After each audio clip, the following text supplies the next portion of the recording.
আপনি কি জানেন ওয়ে প্রোটিনের নাম শুনে অনেকেই ভাবে কিডনি নষ্ট করে দেয়।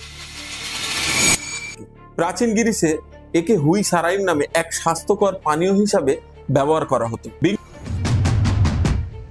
ক্লিন লেভেল প্রজেক্টের রিপোর্টে কিছু ব্র্যান্ডের প্রোডাক্টে হেভি মেটালের মাত্রা স্বাভাবিকের থেকে একটু বেশি ছিল। তবে যাদের মধ্যে কিডনি ডিজিজ, সিকেডি বা লিভার ডিজিজ বা ডায়াবেটিস নেফ্রোপ্যাথি রয়েছে, বড় প্রশ্ন, এটি বছরের পর বছর খাওয়া যাবে কি? আপনি কি জানেন ওয়ে প্রোটিনের নাম শুনে অনেকেই ভাবে কিডনি নষ্ট করে দেয়, বছরের পর বছর খেলে এটি বিপজ্জনক হতে পারে, অথবা একবার বডি শেপ গেলে আর ঠিক হবে না। কিন্তু আসলে বিজ্ঞান কি বলে? আজকে আমরা জানবো এমন কিছু তথ্য প্রমাণ যেটা জানার পর ওয়ে প্রোটিন নিয়ে আপনার মন্তব্য বদলাতে আপনি বাধ্য হবে। ওয়ে প্রোটিন দুধের তরল অংশ, যা চিজ বানানোর পর বাকি পড়ে থাকে। প্রাচীন গ্রিসে একে হুই সারাইন নামে এক স্বাস্থ্যকর পানীয় হিসাবে ব্যবহার করা হতো। বিংশ শতাব্দীতে ডেইরি প্রসেসিং প্রজেক্ট আরো বেশি উন্নতি হওয়ার পর আমরা পেলাম way concentrate and way isolate. 2000 দশকে স্পোর্ট নিউট্রিশনের জগতে এটি রাজা হয়ে ওঠে। আর যুক্তরাষ্ট্রের FDA GRAS অর্থাৎ general recognised as a safe এই ফুড লিস্টে এটিকে যুক্ত করে। এখানে একটা গুরুত্বপূর্ণ বিষয়, আপনার প্রোটিনের প্রয়োজনীয়তা ডিপেন্ড করে আপনার লাইফস্টাইল ও আপনার বডি ওয়েটের উপরে। RDA রিকমেন্ডেশন অনুযায়ী একজন প্রাপ্তবয়স্ক মানুষ সুস্থ থাকতে তার ডেইলি মিলে 0.8 গ্রাম থেকে 1.2 গ্রাম পার কেজি বডি ওয়েটে প্রোটিন প্রয়োজন। এবার অ্যাথলেট ও রেগুলার জিমগরদের ক্ষেত্রে সেটা একটু বেড়ে যাবে, 1.6 থেকে 2.2 গ্রাম পার কেজি বডি ওয়েট।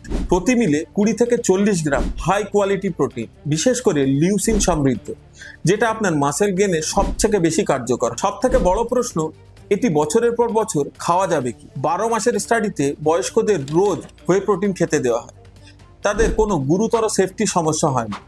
অন্য আরেকটা স্টাডিতে সুস্থ নারীদের 2 বছর ধরে হোয়ে প্রোটিন খেতে দেওয়া হয়, সেখানে তাদের কিডনি ও হাড়ে কোনো ক্ষতিকর প্রভাব লক্ষ্য করা যায়নি। ISSN পজিশন স্ট্যান্ড বলেছেন 1.4 থেকে 2 গ্রাম পার কেজি বডি ওয়েটে অ্যাথলেটদের যদি লম্বা টাইম ধরে প্রোটিন দেওয়া হয়, মানে হোয়ে প্রোটিন দেওয়া হয়, সেক্ষেত্রে তাদের জন্য এটা নিরাপদ। তাই স্বাস্থ্যবান মানুষদের ক্ষেত্রে কোনো ব্রেকের প্রয়োজন হয় না। তবে ডেইলি প্রোটিনের টার্গেটটা ঠিকঠাক মেনে চলতে হবে। তবে কিছু লুকোনো ঝুঁকি থাকে। হেভি মেটালের দূষণ। ক্লিন লেভেল প্রজেক্টের রিপোর্টে কিছু ব্র্যান্ডের প্রোডাক্টে হেভি মেটালের মাত্রা স্বাভাবিকের থেকে একটু বেশি ছিল। আর্সেনিক, ক্যাডমিয়াম, লেড এই ধরনের মাত্রা স্বাভাবিকের থেকে অনেকটা বেশি পাওয়া যায়। তবে এই ধরনের ঝুঁকি থেকে বাঁচতে থার্ড পার্টি টেস্টেড ব্র্যান্ড বেছে নিন।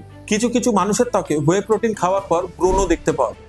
যদি এটি হয় তাহলে আপনি 4 থেকে 8 সপ্তাহ ব্রেক দিতে পারেন। কিছু স্টাডি বলছে গাট মাইক্রোবায়োমে হোয়ে প্রোটিন উপকার করে, আবার কিছু স্টাডি বলছে এটি অসুবিধা করে। তবে এটি নিয়ে কোনো কনক্লুসিভ প্রমাণ পাওয়া যায়নি। তবে যাদের মধ্যে কিডনি ডিজিজ, সিকেডি বা লিভার ডিজিজ বা ডায়াবেটিস নেফ্রোপ্যাথি রয়েছে, এক্ষেত্রে অবশ্যই ডাক্তার ও রুটিন টেস্ট যেমন EGFR, AST, ALT করাতে হবে। যদি আমরা বাস্তব উদাহরণ দেখি, ধরুন আপনার ওয়েট 70 কেজি, সেখানে আপনার ডেইলি প্রোটিন রিকোয়ারমেন্ট 112 গ্রাম। আপনি ডেইলি প্রোটিনের 70 থেকে 80 গ্রাম র ফুড থেকে নিতে পারেন। বাকি অংশটুকু 20 থেকে 30 গ্রাম আপনি হোয়ে প্রোটিন থেকে কনজিউম করতে পারেন। তবে আপনার ডেইলি প্রোটিন ইনটেকটা শুধুমাত্র হোয়ে প্রোটিন থেকে পূরণ করতে চাইলে সেটা কখনোই স্বাস্থ্যসম্মত নয়। এটিকে আপনি ডেইলি নিউট্রিশনে স্ন্যাক সার্ভিং হিসাবে রাখতে পারেন। মানুষের কিছু ভুল ধারণা আছে, যেমন নাম্বার 1 হচ্ছে হোয়ে প্রোটিন একটা স্টিরয়েড। এটা সম্পূর্ণ মিথ্যা। হোয়ে প্রোটিন দুধেরই একটা বাই প্রোডাক্ট।